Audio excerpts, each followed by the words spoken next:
আজকে দেখলাম পহেলা বৈশাখ উপলক্ষে উপজেলায় যাওয়া মানে কিছু মানুষ, মেয়ে মানুষ বিশেষ করে তারা উপজেলায় একটা মডেল মসজিদে গিয়ে ছবি তুলতেছে, ভিডিও করতেছে এবং মসজিদের বারান্দার উপরে উঠতেছে।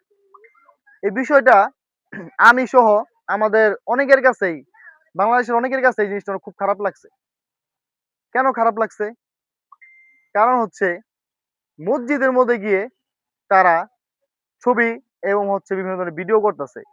সেটা ভালো ভিডিও হলে একটা বিষয় ছিল, আবার ছেলে হলে আরেকটা বিষয়, যদি ভালো ভিডিও করে সেটা অন্য বিষয়। কিন্তু ওইখানে দেখলাম আমাদের কিছু বোনেরা গিয়ে সেখানে উপরে উঠে ভিডিও এবং ছবি তুলতেছে।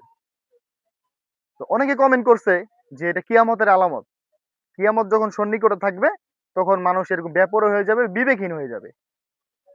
তো আমার কাছে এটাই মনে হয় যে বিবেকহীন।